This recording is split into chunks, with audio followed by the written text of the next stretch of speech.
بسم الله الرحمن الرحيم نبدا وديالد الهانتين بكون سو دواده wareysi gaar ah oo aanu la yeelan doono tababaraha kooxda heerka koobaad ee kubadda kolayga tababare Abiib Maxamed Xasan oo ah tababaraha kooxda wasaaradda waxbarashada ee kubadda kolayga macallin ku soo dhaw marka hore True Cable TV waan dhawahay habeenkii xalay ahaa daawadayaal waxaa si rasmi ah u bilaabmay lugtii labaad ee horyaalka heerka koobaad ee kubadda kolayga caasimadda Hargeysa oo si rasmi ah u furay agaasimaha waaxda ciyaaraha Cabdirashiid Caydiid Yaasiin Abiib kooxdaadu waxay ka mid tahay kooxaha ku hirdamaya horyaalka heerka koobaad ee kubadda kolayga caasimadda Hargeysa waxaanay ku jirtaa kaalinta saddexaad marka hore intaynaan wareysigeena u gudagelin ka waran diyaar garowga aad ugu jirtaan kulanka caawa la ciyaari doontaan naadiga Abaarsateej tiinka Abaarsateej oo lagu horeeyo ciyaaraha marka wada ciyaarano duurkii hore iyaga loo furay oo lagu wada ciyaarnay furitaankii score sare waan kaga badanay caawin waan sugaynaa in score sare kaga badano macallin waxay kooxdaada ku jirtaa kaalinta saddexaad oo waxa ka horeeya naadiga dawladda hoose ee caasimadda Hargeysa kubadda kolayga iyo ciidanka militariga ee gaashaan kulankan caawa ahmiyad noocyo adiga ku leeyahay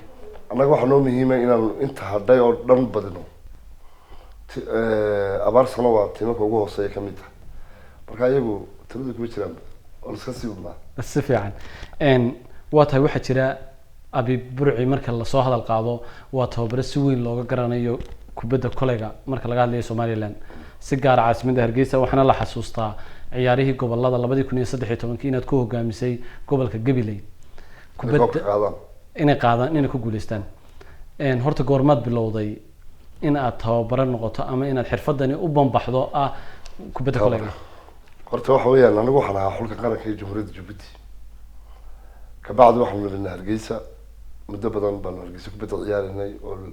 timo badan baan sameynay silbaaxidii kalena horyaalo badan baan soo safarnay ka bacdi waan weynaanay ka bacdi waxaan noqonaysaa noqono macallin muddo badan markay 15 sano macallin baan nahay waan qarameysanahay wasaaradda waxbarashada waxaan u mahadnaqaynaa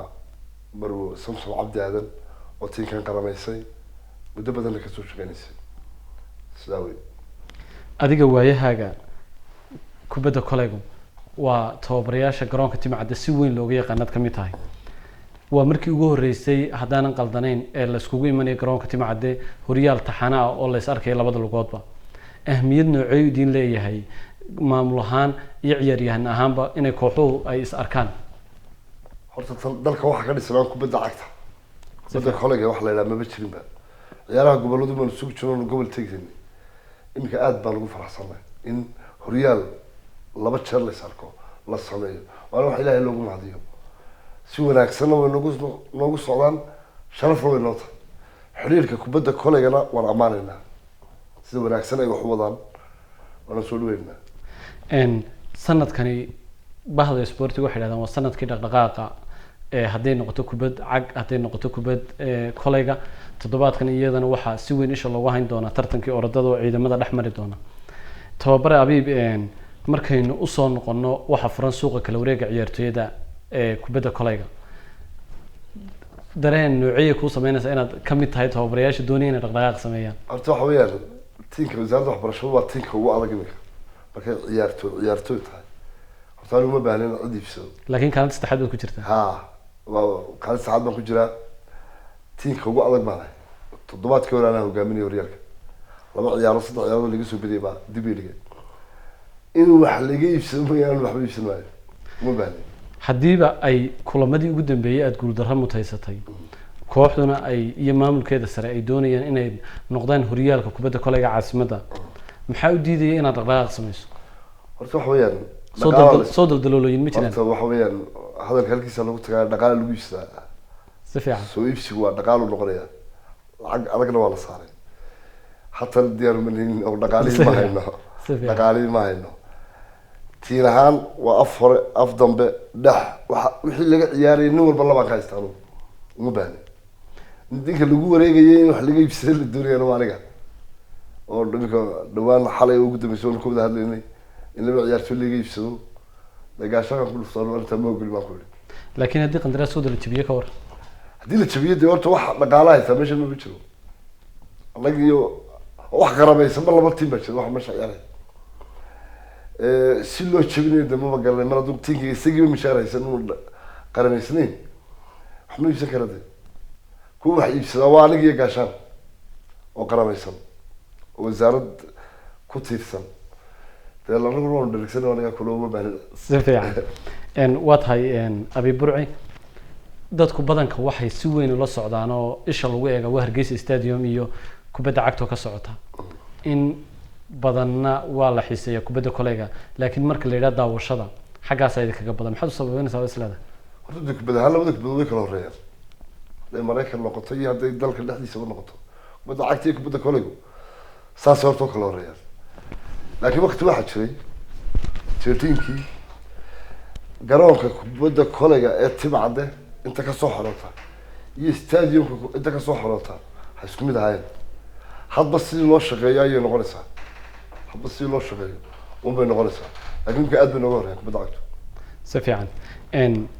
waxaynu kusii siqi doonaa gabagabadii barnaamijkeenan iyo wareysigan koobanaynu kula yeelanayna tababare aad baanu kaaga mahadcelinaa waqtigaaga qaaligeedna soo siisay waxaynu eegi doonaa xidhiidhka kubadda kolayga dhawaan unbaa la doortay oo waa shaqadii ugu horreysay u qabtaan kooxaha kala duwan ee basketballka caasimadda Hargeysa in uun haddii lagu yiraahdo fariin halkan ka far maxaad fari lahayd xidhiidhka kubadda kolayga horta dee waa heer sare ammaan mooyaane dhaliil ma leh iminka waxay galeen lugtii labaad waxay sameeyeen xeer kii lagu dhaqmayay ciyaartoy la kala iibsado waana noqon baa hadda xataa ku bilaawday ammaan baan kula talinaya nimankaa si aad u wanaagsan yihiin hawshan halkaa kasii wadaan unbaan leeyahay waa tahay dhanka kale maxaad faraysaa taageerayaashaadii iyo ciyaaryahanadii kubadda kolayga ee wasaaradda waxbarashada horta ciyaaryahanadii iyo taageeradii waxaan filayaa inay halkeedii hore ku noqon doonto haddaan hoos u degnay ama halkii hore ku noqon doono ciyaarta caawuna ay furo u tahay oona hubo oona cidna la weydiinayn waa tahay gabagabadii halkeed ka filaysaa in ciyaaraha haddii ay mar bilow noqdeen in horyaalkii la qabto rajada aad filaysaa in ciyaaraha kubadda kolaygu ay horukor sameeyaan intee laagta horta waxa weeyaan iminka waxaa dhagaha maqlayn ciyaarihii goboladana in la qaban doono dee sanadkii dhaqaaqa ku maroonaya wasiirka dhalinyarada ciyaaraha boosna waan hambalyeynayaa sida wacan ee uu sportigii hurdada uga kacay ugu hurday awal sportigu hadda horyaaladii wax la qabtay ilaa ordadii baa la marayaa basketkii baa la marayaa ciyaarihii gobolada warkeedii durba la shaaciyey aad baan wasaaradda ciyaaraha iyo dhalinyarada agaasimaha Cabdirashiid aan usoo dhaweynaya waa tahay aad baad mahadsanta waa tahay daawadayaal intaasi waxaynu kusoo gabagabayn doonaa wareysi kooban oo nula yeelanay tababaraha kooxda heerka koobaad ee kubadda kolayga tababare Abi Burci oo ka hor kulanka uu caawa la ciyaari doono dhigooda Abaasa Touch wareysi gaar ah nagu siinayay True Cable TV xarunteeda magaalada Hargeysa tababare aad baan kaaga macalinaa waqtigaaga qaaliga aad baad mahadsanta